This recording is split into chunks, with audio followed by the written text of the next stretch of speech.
Yo, it's Saturday here, Pennsylvania.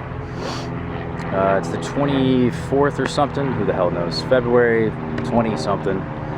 All the days are mixing together at this point. But yeah, it's super warm.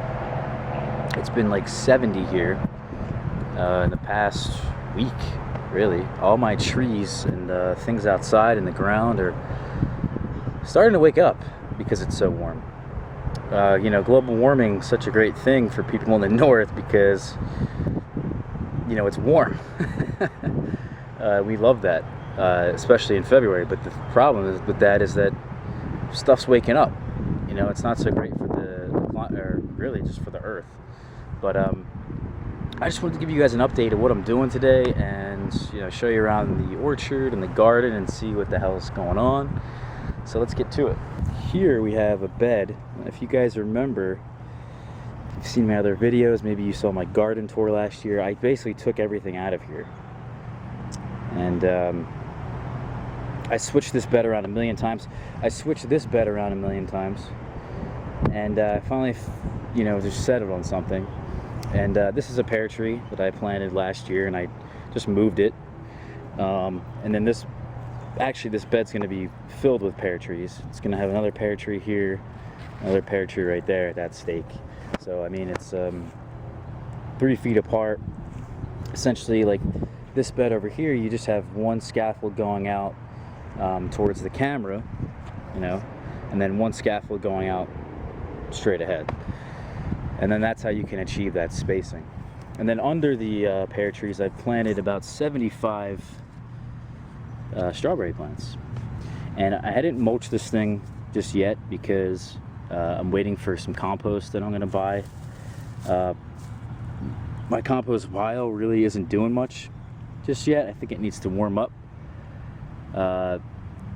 And I'm assuming probably by the end of the spring and the beginning of the summer, I'll probably have a good amount of compost to spread around the garden if I need it. But I'll put some compost down over top of this whole bed, plant the trees, and then put the mulch over top of it. So I'm kind of just waiting to get some compost. And unfortunately, some of my trees and stuff, like I said, are waking up. This guy is kind of swelling. It seems like the buds on here are swelling a little bit. This mulberry tree is definitely waking up. You can see, you see? It's so difficult to tell, but there's definitely some green in there, you can see. And all these buds are just waking up, swelling. Same thing with this plum tree. Lots of green buds coming out here. Another plum tree waking up. He's really just going to town too, which really sucks because these plum trees last year really didn't do much for me because I moved them around so many times. I had them originally in a very shady spot and they just weren't doing well there. And now, this is happening, so not too great. The greenhouse, I woke everything up on purpose. Well, not everything's awake just yet, but I turned the heater on, and that combined with the temperatures outside has really just waking everything up. This pomegranate's putting out leaves, another pomegranate. We got some figs putting out leaves now, you can see. Something interesting in the greenhouse is that things just actually kind of had a little bit of dieback. There was a little bit of, I think the humidity in here was kind of a factor. Like this tree, for an example, is right in front of the heater, and this whole part of it, there's a bud coming out right here, but everything above this is just dead. Look at this. It's dried out and dead.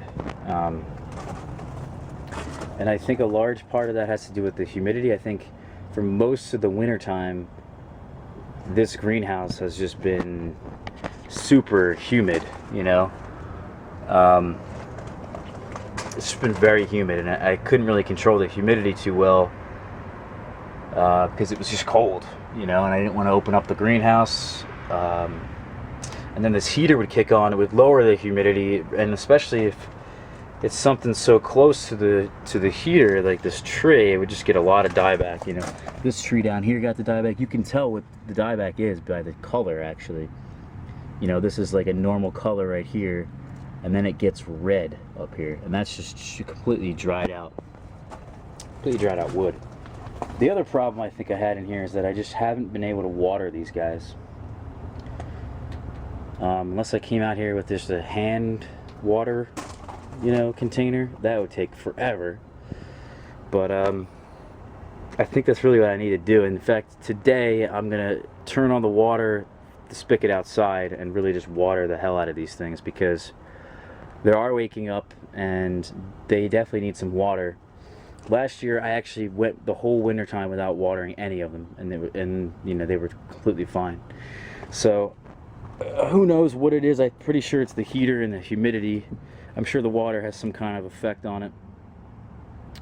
But yeah, that's the plan for today. Is I'm going to water all these guys, and then next Saturday I'm getting my fertilizer, and I'm going to put some slow release in all these guys, and hopefully, you know, things like this where there's a lot of space here, I'll put some compost down and then put some mulch down, and really just renew the soil on top of the containers. So I also have some honeyberries just waking up, and it's really a sin, because I don't know what's gonna happen. I hope it doesn't kill these buds. These are some of my blueberries and persimmons, and the blueberries are waking up. Believe it or not, blueberries are actually waking up. Kind of shocking, actually. I think this is probably the most shocking of all the things that are waking up. There's quite a lot that's waking up that you'll see. I mean, this whole bed of blackberries is waking up. The raspberries are waking up. These blackberries, I mean, look at this. Look how much growth is coming out of here. I pruned these guys. I took off the netting, really cleaned it up. I put some mulch down. I also created this bed over here, and behind the blackberry bed, you can see some stakes in the ground, and this is where my tomato plants are going to go.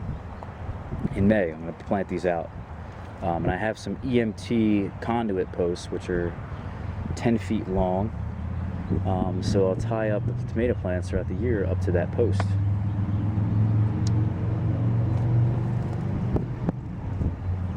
But yeah, like I was saying, is that these blueberries are waking up. There's a whole bunch of blueberries down there, and they're waking up too. And what's shocking is that I have one southern high bush blueberry, and they say, you know, they just don't need as much chill hours as the others, as the northern high bush. You know, northern high bush varieties do really well here, just because they require so many chill hours, and you get them here, and they don't wake up because of that. Whereas I was thinking about trying some southern high bush varieties to see if they'd have a problem waking up too early here as well, and it doesn't even matter, because they're all just waking up.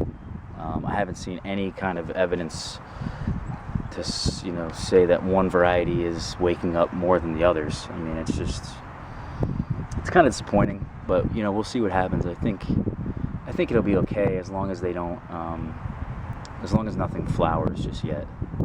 I have a feeling like this pretty soon. I would assume like this time next weekend, you know, is gonna just be cold as hell. So this is kind of just a fluke, and I'm really just out here trying to get as much as I can done.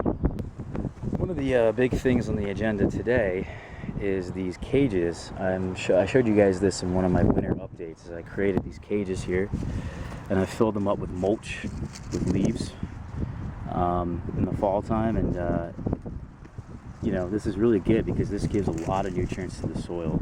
I don't have to fertilize it all because of this. Problem is, it's kind of ugly. You know, I just have a bunch of like trees surrounded by cages, and it just doesn't look so great. So what I've done now is just really just taken off the cage, and what I'm going to do is I'm going to put some mulch, a whole bag of mulch over this, and cover the leaves so they don't blow away. I mean, that was the whole point of the cage, is to like contain the mulch so it doesn't blow away and provides nutrients to the tree. So I'll cover this. It's going to look nice. I also have some weights holding down these branches.